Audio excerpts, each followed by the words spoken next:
Evening, calling to order the special meeting of the El Segundo City Council, Tuesday, May 9th. Our City Clerk, Tracy Weaver, will give the invocation, and Councilmember Perstuck will lead us in the Pledge of Allegiance. Please stand.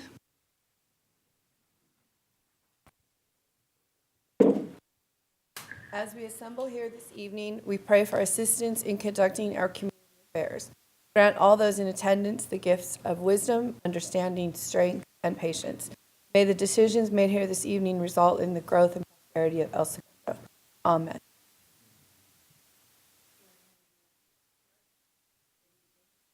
Pledge allegiance to the flag, United States Republic for which it stands, and to the republic under God, one nation, under God, indivisible, with liberty and justice for all.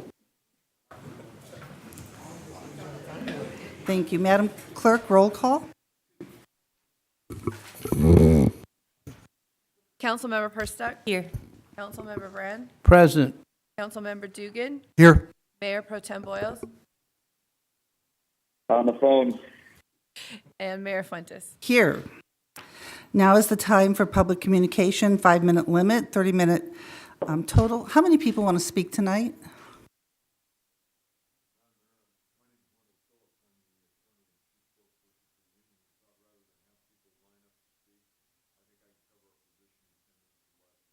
Okay. So if you're the only speaker, I'm fine with giving you 10 minutes. Okay, thank you, because I had seen one other hand, but you're fine. Okay, very good. So, Mr. Phillips? Madam Mayor, members of the council, my name is, as I said, is Wendell Phillips, and I'm the Chief Negotiator and General Counsel for the El Segundo City Employees Association. We're here tonight. We understand that the council is going to make public the fact-finding from last year. And without starting my remarks with throwing a rock or two, we believe that this fact-finding report should have been made public 10 days after it was submitted. We believe that's what the law requires. A little history of our group. I've been representing these folks at the bargaining table for 7 or 8 years. And when I first started here, they were working the 980, and the city wanted to go to a 410. And actually, they didn't really want to go to a 410. They wanted to go to a 49. They wanted to cut wages by 10% because they had a budget problem. And a lot of people didn't want to go to a 410 in those days. I didn't want anything to do with it. But as part of the give and take of negotiations and to help the city reach its budget goals, the members agreed to a 4.9, which eventually would become a 4.10, and took that reduction in wages, 10% reduction in wages, until the city's financial fortunes turned around. We have, over the years, we have, I think, been pretty reasonable, and although it's taken a little time at times, we've gotten an agreement. In this particular situation, and I know there's some council members that weren't here at that time, but in this particular situation, about 2.5 years ago, we were told that the council's focus was that the safety units compensation in the terms of incentive pay and things had kind of gotten out of hand, and that was going to be the council's focus, and then they would deal with those issues and come down and deal with the general employees later. And we sort of filtered that and figured it was going to take a while to get an agreement. Didn't think we'd get one particularly on time, and we didn't. And we've gone through the last 2.5 years. We finally got to the point where we couldn't make any more progress, and we went to impasse, and then we went to mediation. That didn't go anywhere. We went to fact-finding. I thought, and I guess it's, they always say beauty is in the eyes of the beholder. I thought the fact-finding report favored our position more than the city's position. But the big bone of contention was the medical, and I want to spend some little quality time on that tonight. Medical is the kind of commodity that costs the same for everybody. It's just like a loaf of bread or a gallon of milk. You got to go out and buy medical. It's expensive. They don't make allowances for the fact that you may be among, as members behind you here, as you see, and I think almost everybody here. Could I just get you to stand up if you're an ESCA member? Right? Thank you. these folks are some of they're your biggest union, but they're also your lowest paid union. And we've got people, especially people that start out in this city. We got one guy that wanted to come to work here so bad and still works here, drives 79 miles one way every day from Moreno Valley so he can work in the city of El Segundo. On the other hand, if you look at it, go ahead, and I'm not going to make you all stand up too long. If you want to, you're welcome to sit down. Thank you. Go ahead. But there's another side to that coin. In the last 5 years, you've had, as we count it, between 90 and 100 people leave your employ, and not just at the line level, but at the, sure. Not just at the line level, but at some of your director level, have left for greener pastures, greener meaning more pay and better benefits. The last bone of contention in this contract that's made agreement possible up to now was the $1,425 a month medical that was awarded to police and fire.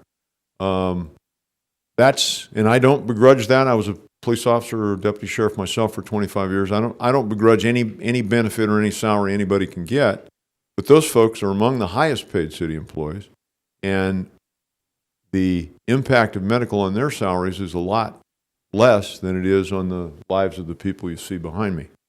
So we had always kind of anticipated, we still didn't want to leave the 410, especially for the orange, I like to call them blue collar, but I think they're orange collar in this city, especially for the orange collar workers. We didn't see any reason, we knew you wanted to keep City Hall open, but we didn't see any reason for the construction crews and the folks out in the field to do that. But what we also always sort of anticipated would how this would come down is a deal would get struck over, we'd finally get the medical that the higher paid employees got, and we'd give up the beloved 410. We wanted to go on a study, by the way, because we don't think you're going to get a lot of foot traffic on Friday, but we might be wrong. But we were willing to study it, and if it turned out it was worth keeping the lights on and the air conditioning going on Fridays when nobody comes in, we would understand that that's a business operation that the council has to decide, and we would have lived with that. But that's where we thought the trade would come, but it never did. Now, let me get to where we are now. After mediation and after fact-finding, we demanded our contracts here run October 1 to September 30th. We asked to go back to the table because it was time for a bargaining period again. And we actually made you an offer in November and never really got a counter. Never got, I mean, we assumed after a while the answer was no, but we never got an answer or counter to our offer. And the months went by, and you didn't seem real eager to go to the table, and we were kind of unsure about where we were at, having made an offer and not got an answer. And then this last situation, we got told that there was this new deal for the Police Support Services Group, and that they'd taken cheaper medical and agreed to some of the other things that the city wanted, and that a proposal was being made. And in negotiations talk, what a proposal usually means is the two negotiators go out, and the one negotiator says, you know, if you'd take this, we could probably get a deal. And so I asked if that was an offer, and I was told no. And the reason it's not an offer is the way California bargaining laws work. If you'd made it as an offer, we'd have a right to make a counteroffer. We'd then go back to impasse. We'd then go to mediation and fact-finding, and it would drag things out. We'd be the first to agree to that. But we were asked to give up our right to mediation and give up our right to fact-finding if we would make the city an offer that was unacceptable to us. And that's not the way bargaining works. And what we said at the time was, if you want us to vote that offer, we'd be happy to vote it if it's an offer. We can't really go back to our members and say, this is a group of things that you told us you didn't want. We're now telling you you should offer that to the city. And I was pretty sure if we'd offered the Police Support Services Group to the city that the city would have accepted it. But I wouldn't have wanted to bet my life on it. I'm pretty sure, not 100% sure. So where we stand tonight is you guys have got to decide. The Police Support Services Group package was not acceptable to this group. And what we've been told is that if we don't take that, we will be punished by getting $1,100 a month medical, getting I think a 3% raise, and having to pay our own full 7% or 8%, whatever it is in this city.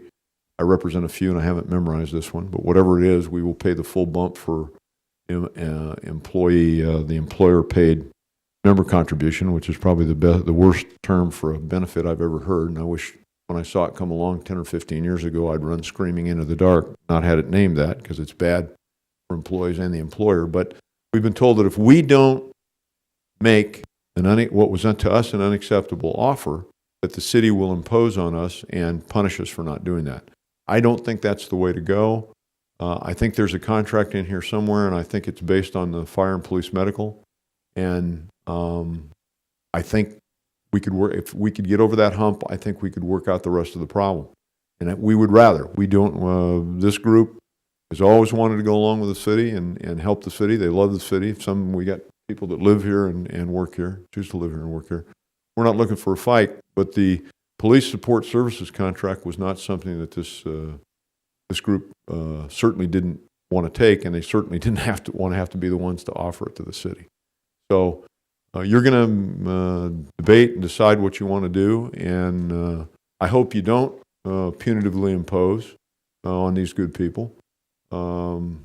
Obviously, we'll have a response to that. And one of the things I hate about lawyers is I never like it when lawyers get up and tell you all the things they're going to do if you don't do the things you want them to do. And I'm not trying to do that tonight. But the bottom line is this is not a way to continue a relationship. You got good employees here. They do a good job. They want to stay here. And we want to see you paying a living wage so you can keep this kind of good people. And when they leave, replace them with equally good people. And we think the key to that is paying a living wage, including paying benefits.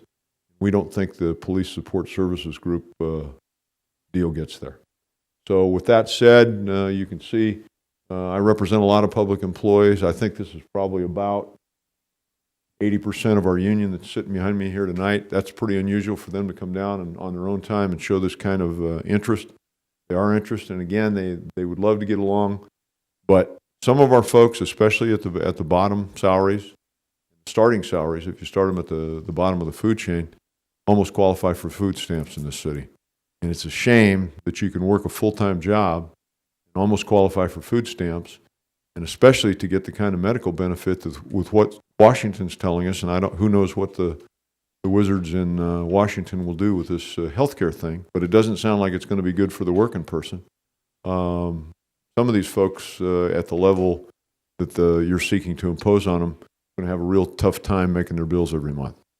And they're good people, they're proud people, they do you a good job, and we think we ought to get a deal rather than be placed in the position we've been placed in. Have I forgotten anything, folks? That about says it all? Anyway, thank you. Thank you for your patience. Thanks for listening to us, and if you have any questions, we'll be happy to answer. Thank you. For anybody who just joined in the audience or is watching on television, the reason Mr. Phillips went so long is because the public gave him all their time and he was able to speak for 10 minutes and no one else is speaking tonight for public communications. Thank you. So closing public communications. Any comments, council? Yes, sir.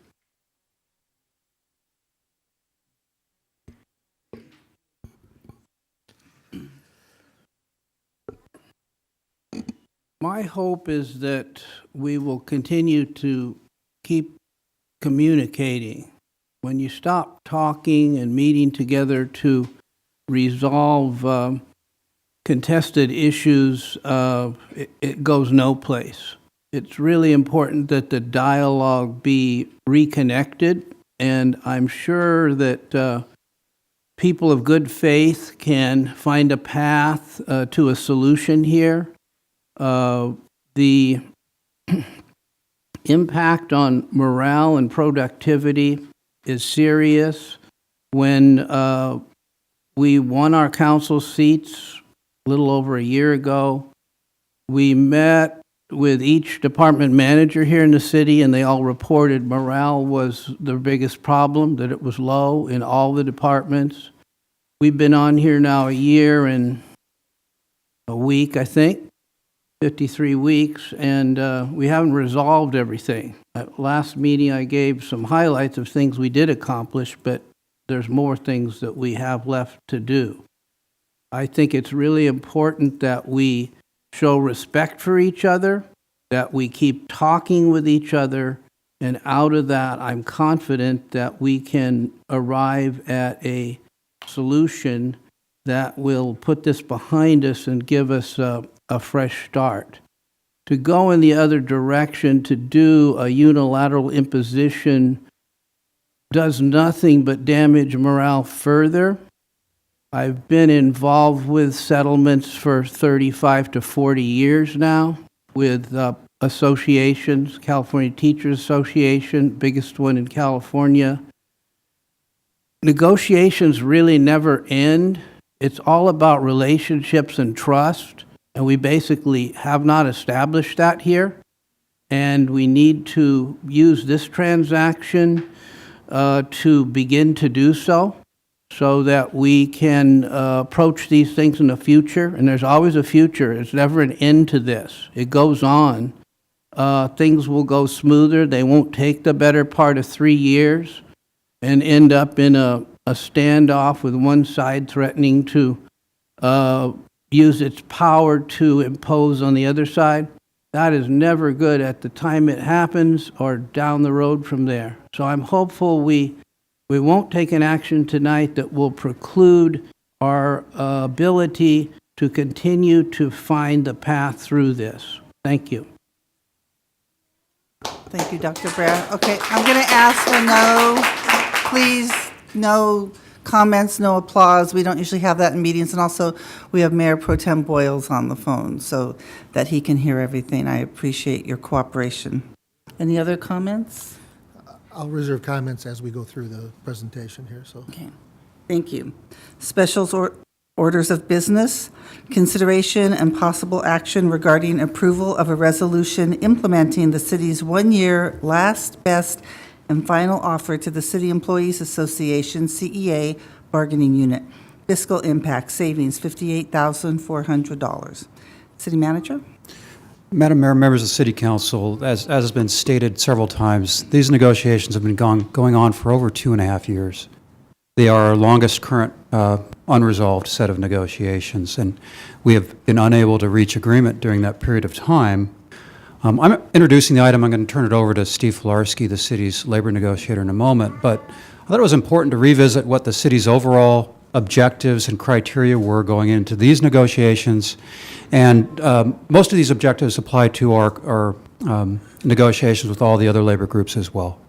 The first one was that the city wants to have a more financially predictable set of MOUs. We have previously had memorandums of understanding in this city that had percentage-based formulas, and from year to year, on things like medical or things like retirement costs, the city's cost would go up with very little notice, and made it harder for us to budget, and we saw an increasing amount of our budget going towards salary and benefits. The second bullet there is that we have asked this group and other groups to take on a greater share of their retirement costs. We reported to council a month ago that our current retirement costs that are getting close to 20% of our budget, about $10 million, are going to double in the next 5 years. We're going to be paying $10 million more 5 years from now than we currently are in retirement costs. And it's uncertain today how we're going to be able to afford those additional costs. We're planning for it, and these negotiations and these MOUs are part of the plan, but we have significant increased costs on the pension side that are coming up. Our employees are going to cost, on a per capita basis, they're going to cost us more money each year for their retirements. They work for their retirements, they deserve them, but they're going to become increasingly more expensive. The third item is we wanted to create consistency where possible between the groups with respect to special compensation. We have been asking the groups to reduce special compensations for new hires, reduce or eliminate special compensations for new hires in areas such as longevity pay and education pay. We also want consistency around how overtime is calculated. And that has to do with the paid leave exclusions and the question of should sick leave and vacation leave count as part of the work week when it comes to calculating overtime.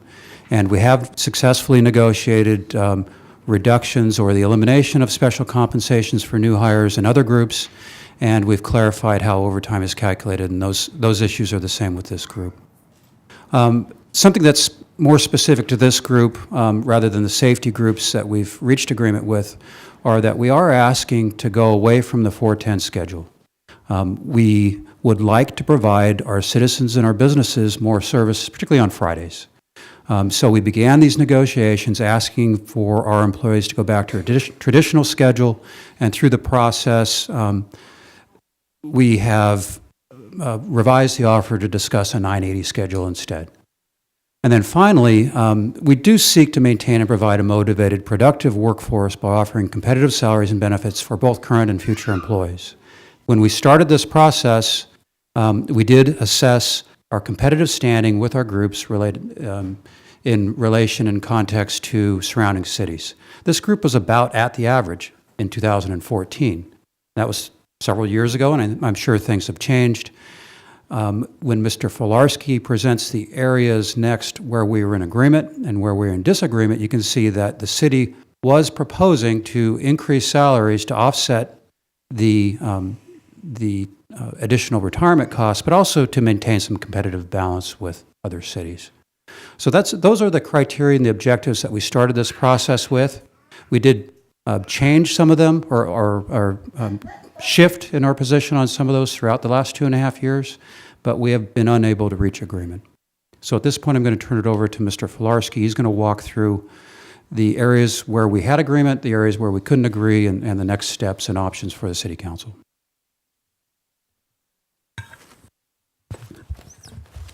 Good evening, members of the City Council. These negotiations began back in August of 2014 when we simultaneously began negotiations with the fire group, the PSSEA group, the police group, and with SBPA. We had a total of 11 different meet and confer sessions where we met face-to-face with representatives of the bargaining team, including Mr. Phillips and employees that were part of that bargaining team. On December 9th, 2015, the city presented what it's called a last, best, and final offer. This offer was presented after numerous closed sessions with the City Council and direction from the City Council as to what they wanted to see in a final offer. The city presented both a 3-year offer, which was a better offer, and a 1-year offer. The reason that the city presented a 1-year offer is that under current state law, if a city unilaterally implements any sort of terms and conditions, it can only implement for a period of 1 year. It cannot implement a multi-year agreement, thereby giving the employee organization the opportunity to continue meeting and conferring for successive years. On January 13th, the city was informed by Mr. Phillips that the offer had been overwhelmingly rejected by the association after they'd taken it to a vote. Based on that vote, the city declared impasse. The city has in place a employer-employee relations resolution which deals with the resolution of impasses. And the first step is a meeting with the city manager to see if the parties can resolve it at the city manager level. The parties waived the city manager level and went straight to mediation. Mediation is what I call shuttle diplomacy. A mediator is selected from the State Mediation and Conciliation Service. They're a professional mediator. They do this full time. They essentially stick each party in a separate room, and they go back and forth trying to get an agreement. We had 2 mediation sessions, one on March 14th and one on April 12th. They did not result in any sort of resolution.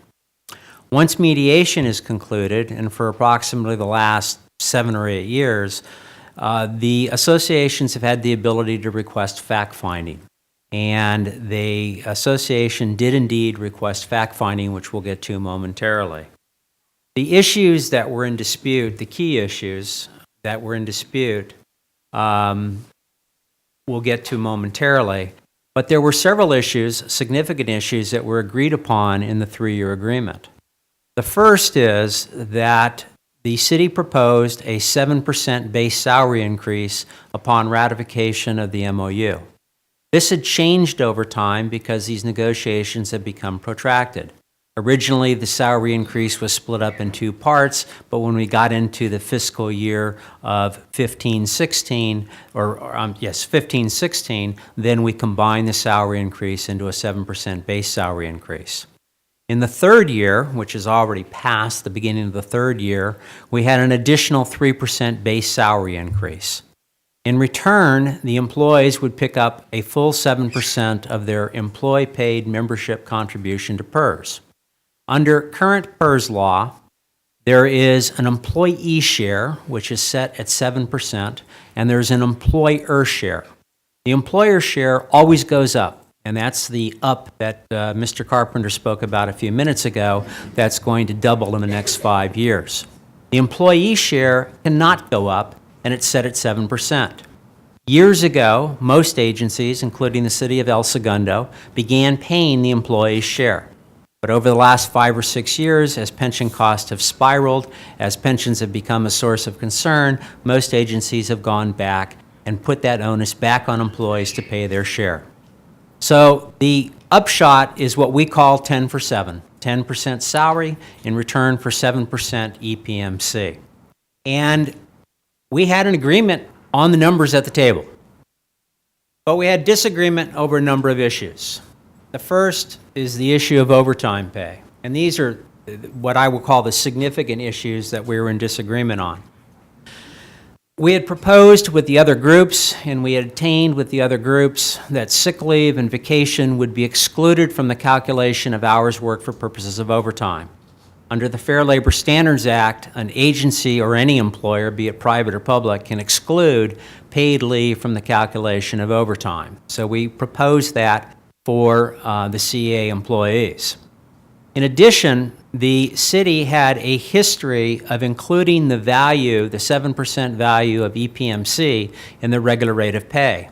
So when a person was paid overtime for their regular rate of pay, not only were they paid time and a half their base rate plus all the specialty pays, but the city, for some reason that nobody's been able to figure out to this day, was throwing in an extra 7% based on the EPMC.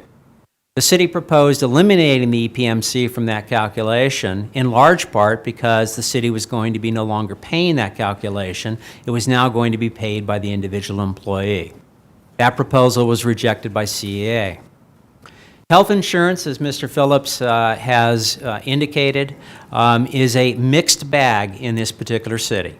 For whatever reason, over the years, the rates that are paid to the respective bargaining units have varied, and many of those rates have based on a formula.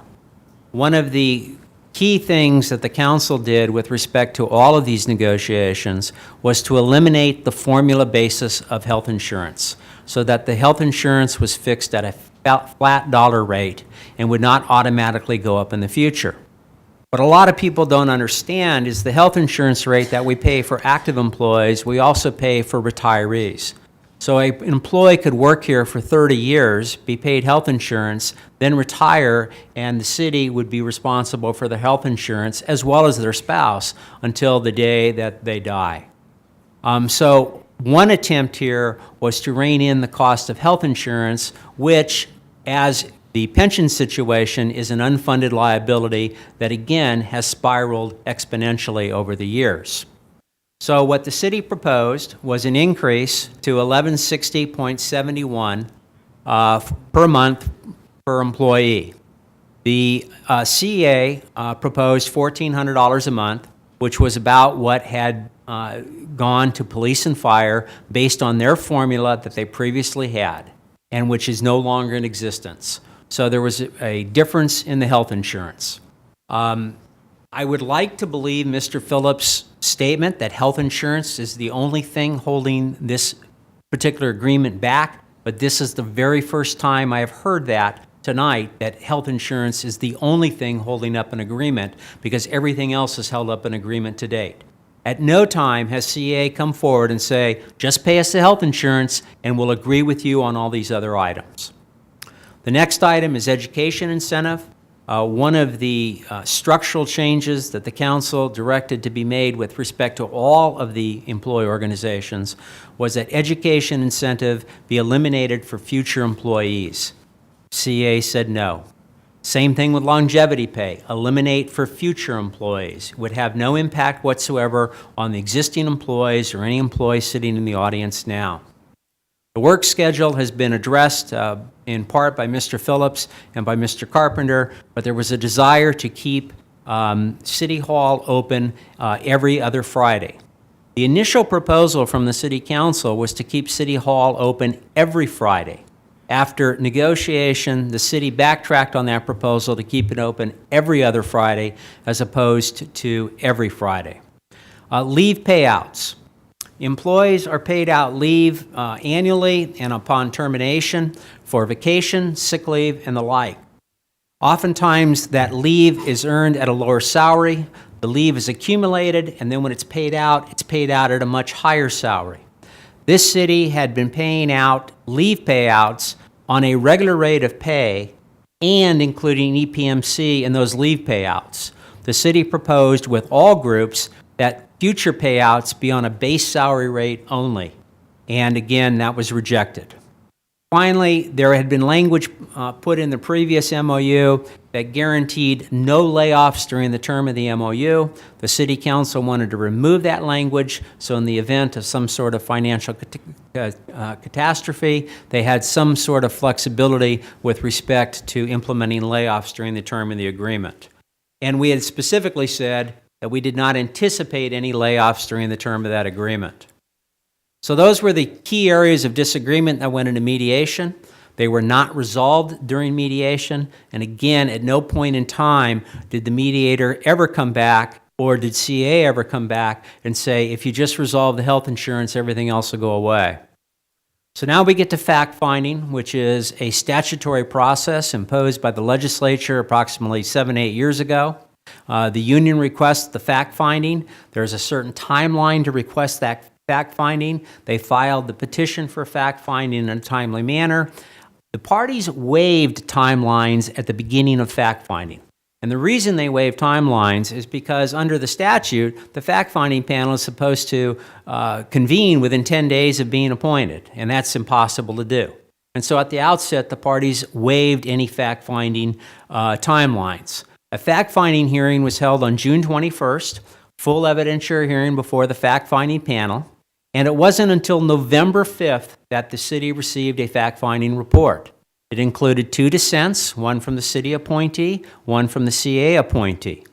Mr. Phillips, maybe I misheard him, but he indicated that today or tonight is the first time that fact-finding report has been made public.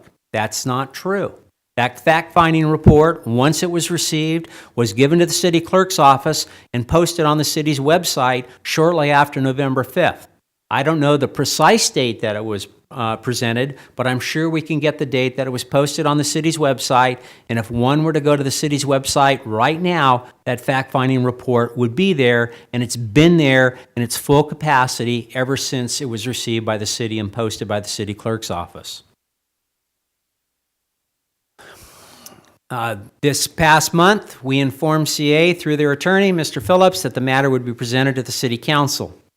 Mr. Phillips is correct in that the city did not present a formal offer to CA.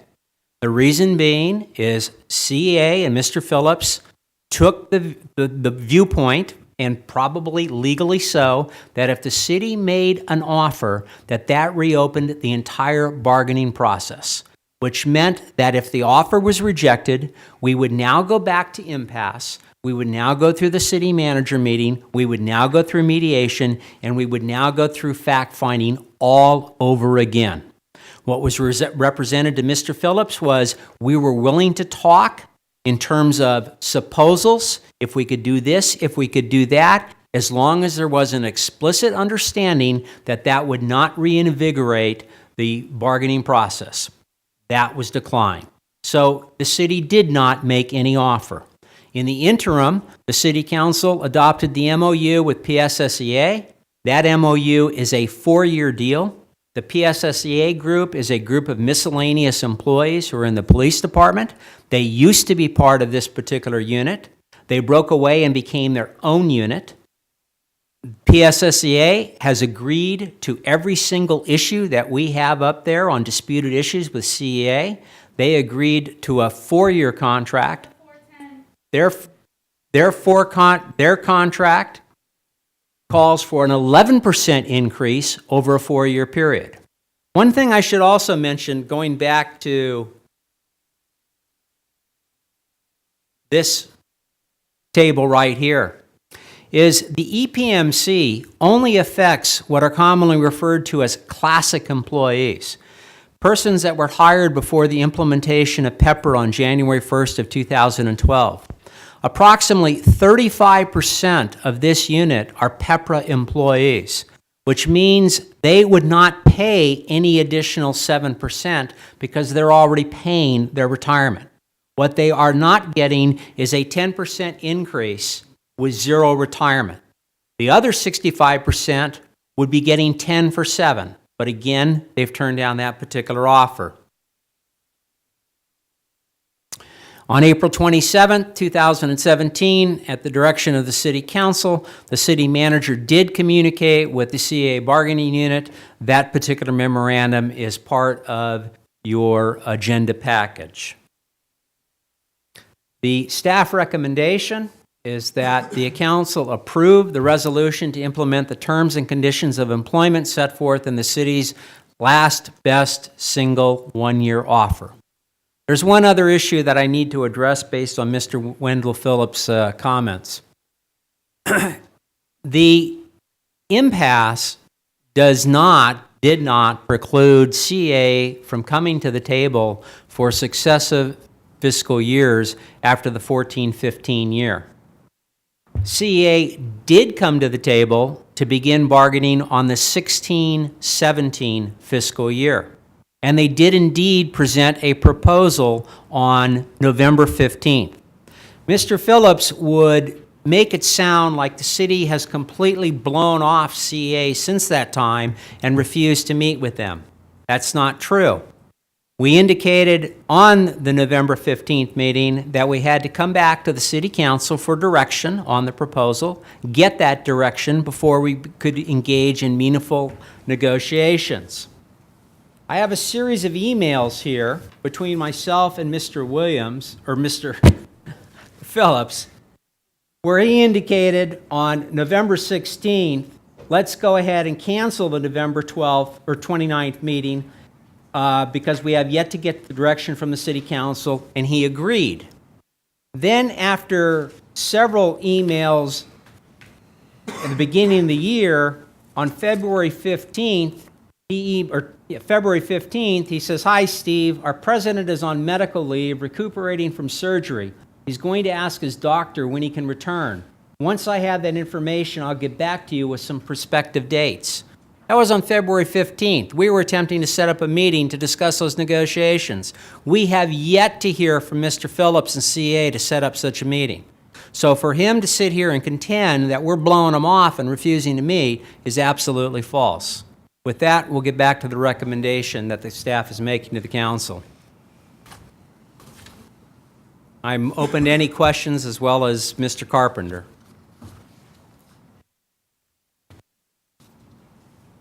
Council questions?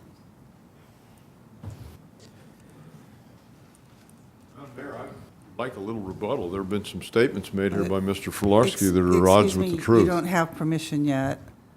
I know this is like a hearing. At what time do we open the hearing? Madam Mayor, what I would recommend is if the council has any questions for staff, that we handle that now, and that we would recommend that you give Mr. Phillips a chance to respond. Okay, so if you'll sit down, Mr. Phillips, until council has asks. Pardon?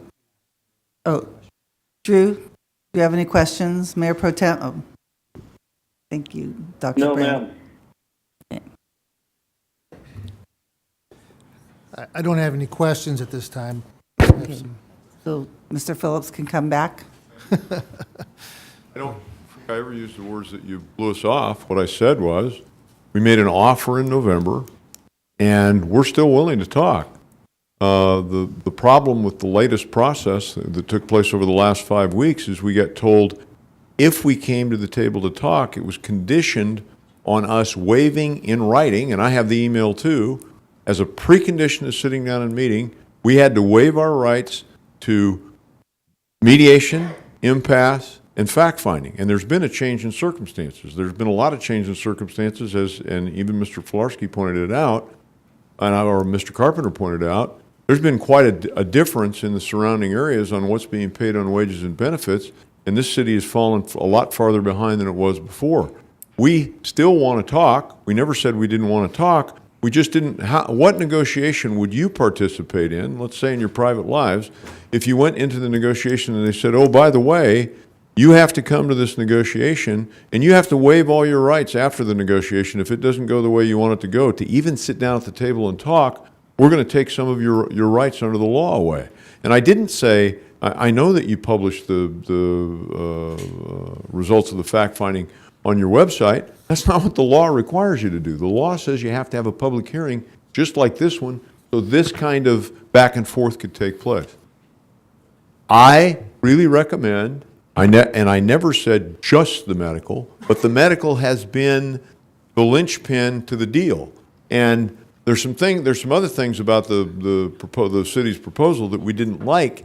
But if we can get beyond that, we've even said, and the one give and take we said about the medical is, okay, you want to go to the 980, you want to go to you want to go to more service for every Friday or every other Friday. We even offered to do a staggered schedule if you want to be open every Friday. We thought you could stay on the 410 and do a staggered schedule and still do that. But even if you want to go to the 980 and be open every other Friday or every Friday, we can work with that. We need to sit down and talk and not get told we're giving up our rights to even come to the meeting. And then when we get presented with the Police Support Services Group, told we're supposed to take that offer and give it to you.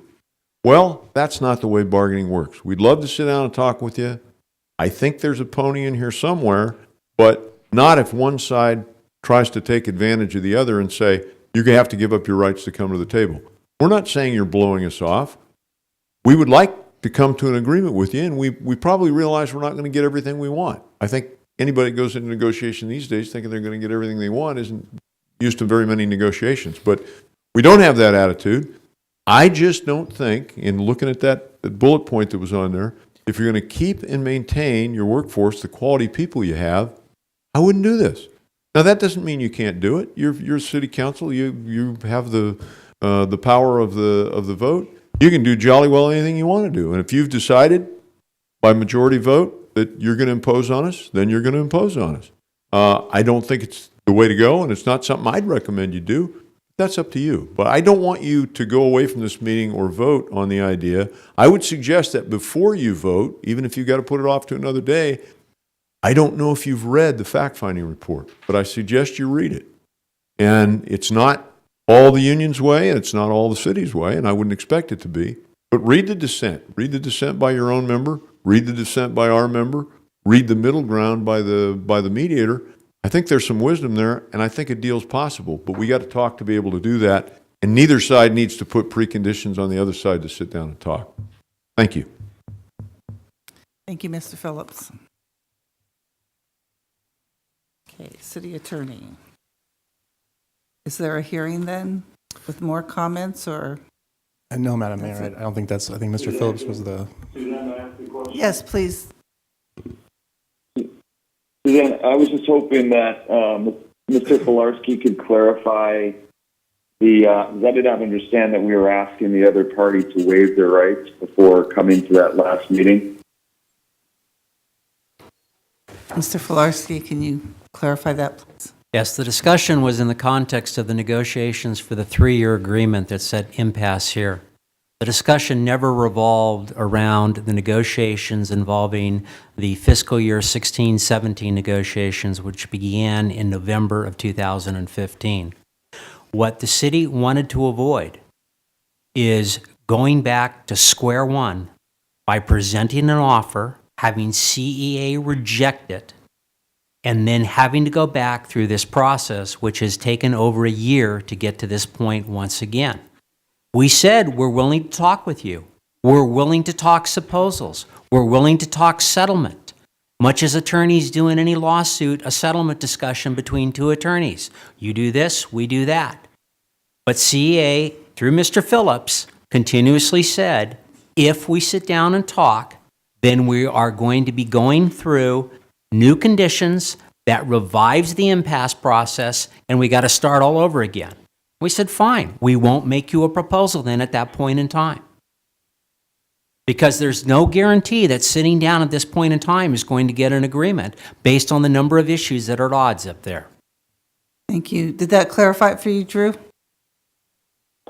Absolutely. Thank you. Appreciate that. Thank you. And it's true, we did not want to reset the clock back 2 years. Okay, so would council like to go to closed session and discuss? Okay. So we are going to close session. Yes. Yes, sir. You may.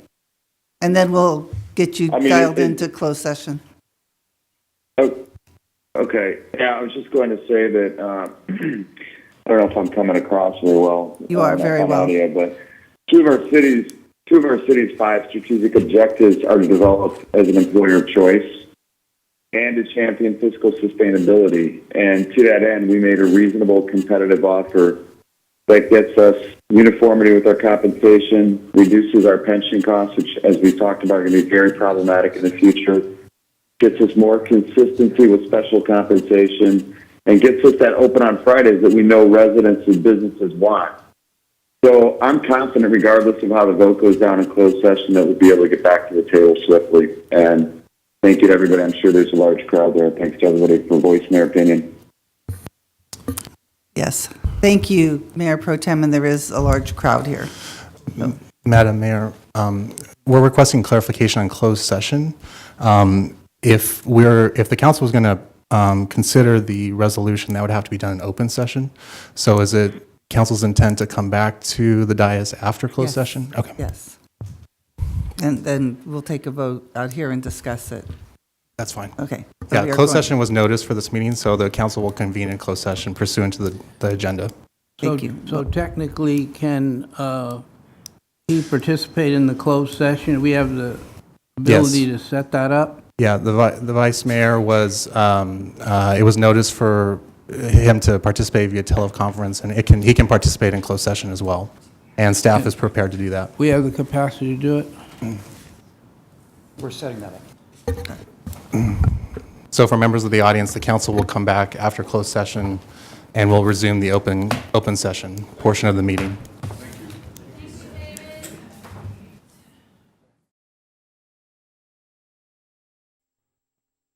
Clerk, could we have another roll call, please? Councilmember Perstuck. Here. Councilmember Brand. President, Councilmember Dugan. Here. Mayor Pro Tem Boyles. Mayor Fuentes. Here.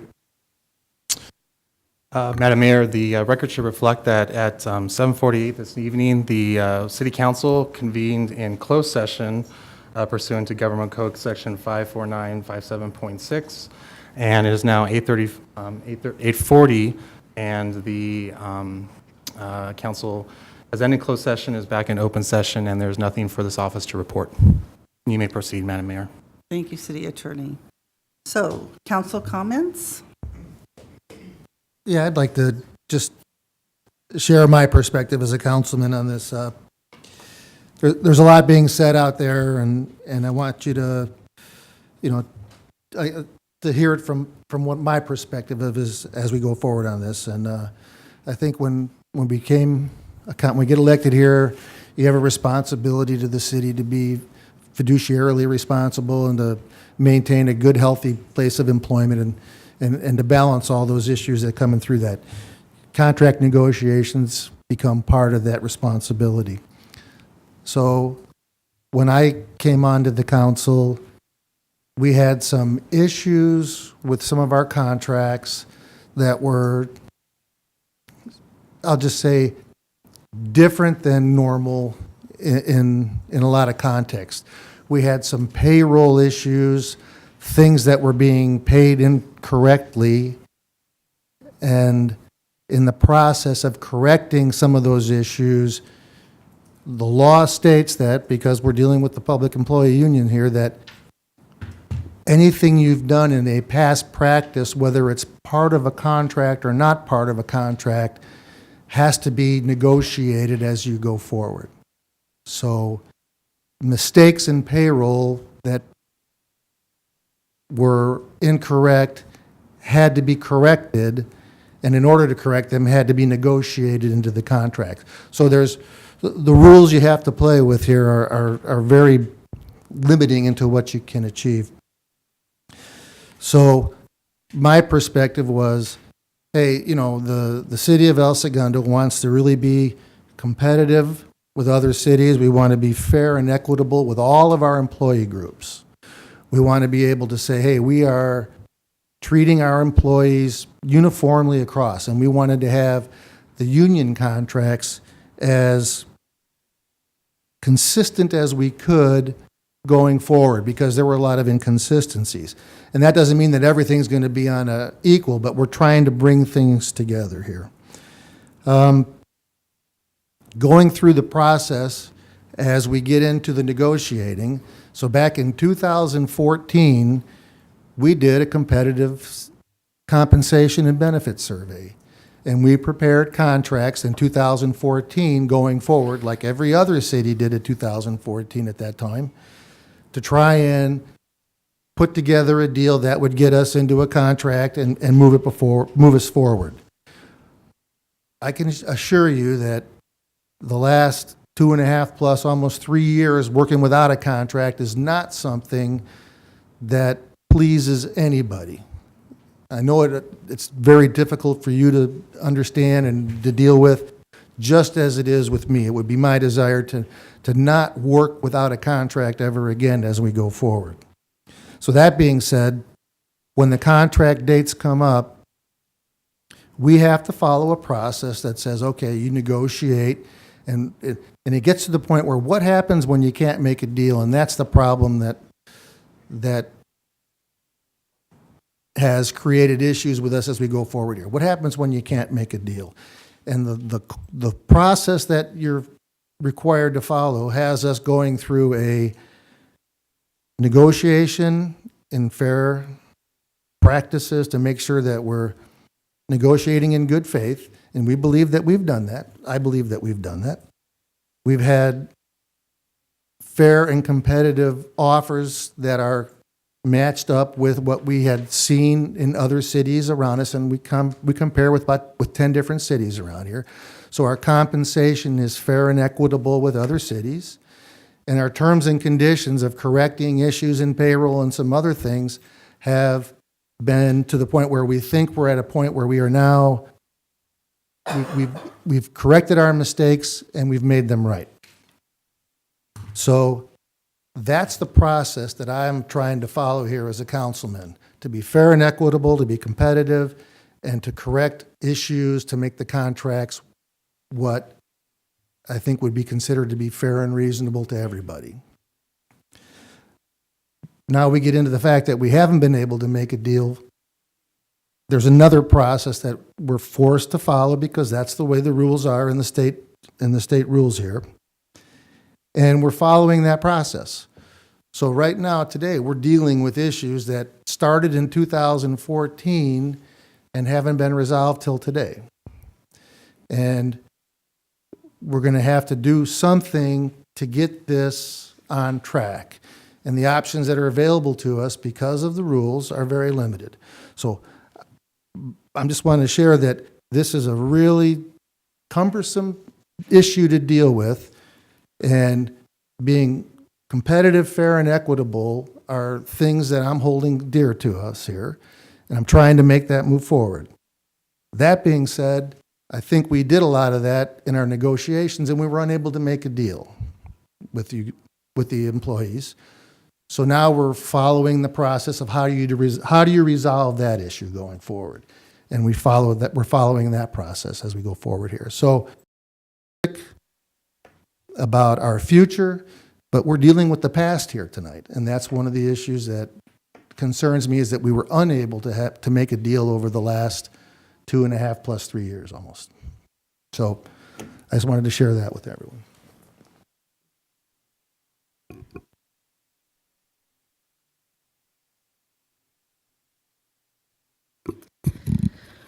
Being new to the council, I have similar sentiment to Mike, Mr. Dugan.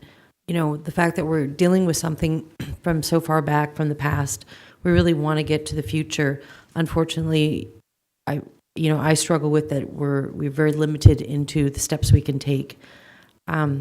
So I do, we do appreciate the employees, and we do want to have, to Drew's point, we do have a KPI of having, a world-class employee base as well as, a good place to work. So that is our intention in the long term, is to get to a point where we're all in agreement of, having fair compensation and equality across the bargaining units.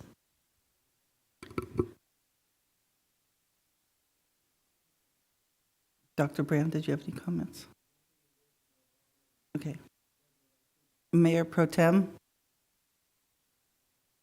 I think, thank you, Mayor Fuentes. I think that Councilman Dugan gave a very good overview of the process and the timeline as it's played out. I think that Carol echoed some of the same sentiment about really wanting to move forward. And I'm confident that we will be able to do that very quickly, get back to the table, as I stated earlier this evening. And I know that Greg Carpenter, our city manager, is going to be empowered to do so. So, thank you. So before we have a motion to take a vote, I want to say this has been a long process. And we know everybody out there is, a person with a soul, and we care about you, we care about our city. When I came on council 7 years ago, we had a deficit of $10 million. And 3 years ago, it was $6 million. And now, depending on the day and the time you look at it, we're plus or minus $1 million. But we're really trying to make our ship solid, so that everybody has a future. The city has a future. The employees have a future. We're just trying to do that. So with that, is there a motion to approve the resolution? I'll make a motion to approve the resolution. Pardon? There's 3 resolutions. The 3 resolutions. Should we have the city attorney read them? Yes, Madam Mayor.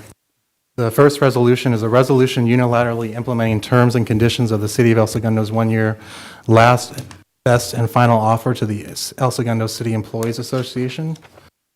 The second resolution is a resolution for employer-paid member contributions, EPMC, for the El Segundo City Employees Association. And the third resolution is a resolution fixing the employer's contribution under the Public Employees Medical and Hospital Care Act for the El Segundo City Employees Association. Thank you. So Councilmember Perstak has made a motion. Do we have a second? Okay. So we have a motion and a second, and we're going to take a roll call vote. City Clerk? Councilmember Perstak, your vote? Yes. Councilmember Brand? Votes no. Councilmember Dugan? Yes. Mayor Pro Tem Boyles? Yes. Mayor Fuentes? Yes.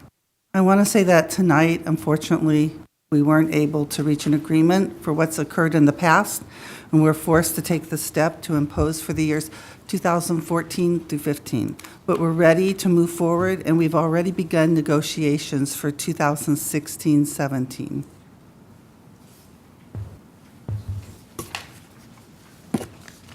And with that, we are adjourned.